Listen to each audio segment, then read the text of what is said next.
जय हिंद साथियों, मैं गुलशन कुमार सिन्हा, प्रदेश सचिव युवा प्रकोष्ठ आम आदमी पार्टी उत्तर प्रदेश से।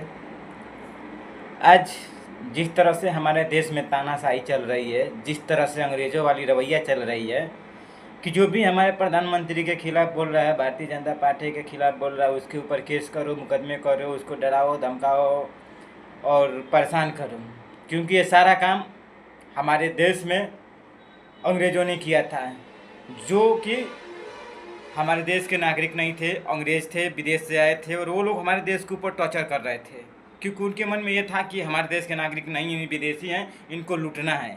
लेकिन उससे बड़ा और उससे घटिया दुर्व्यवहार हमारे देश के प्रधानमंत्री कर रहे हैं, ये कंफर्म है, क्योंकि मैं एक बात पहले ही आपको बोला था कि प्रधानमंत्री मोदी जी ये भारत के नागरिक नहीं हैं, इनका डीएनए भारत का नहीं है, क्योंकि भारत के बारे में नहीं सोच सकते। ये अंग्रेज़ों के दलाल हैं, अंग्रेज हैं और अंग्रेज़ों के ही ये इनके पूर्वज अंग्रेज़ थे, जो पहले आए थे इस देश को लूटने के लिए, ये इनको छोड़ गए और आज ये देश को लूट रहे हैं, क्योंकि इसी भारतीय जनता पार्टी के गद्दारों ने, देशद्रोहियों ने हमारे देश के युवाओं को, जेनजी को काकरोच कहा था। यदि हमारे देश का युवा काकरोच है तो भारतीय जनता पार्टी के दलाल, देशद्रोह नेता और गद्दार नेता दीमक की तरह जो देश को चाट रहे हैं वो क्या हैं? उनको कौन समझाएगा? जो देश को चाट रहे हैं, देश को बर्बाद कर रहे हैं नेता, वो क्या हैं? वो देशभक्त हैं। और एक बात, जब कांग्रेस की सरकार थी तब हमारे देश में गैस लगभग में 400 रुपये किलो, 400 रुपये सिलेंडर था और डीजल पेट्रोल 65-73 था।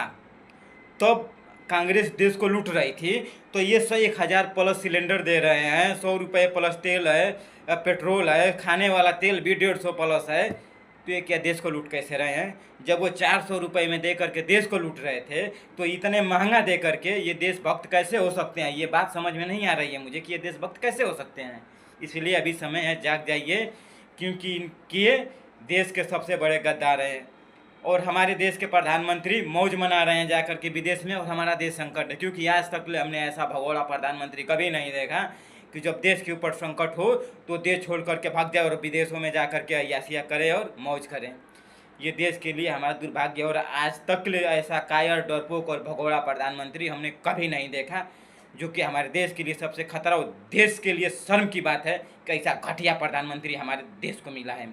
जय हिंद, जय भारत। ये युवा जनजी की आवाज़ है, हम चुप नहीं रहेंगे और ऐसे गद्दारों को हम हर एक सवाल का जवाब दिया जाएगा और लड़ा जाएगा। इन गद्दारों से हम लोग डरेंगे नहीं।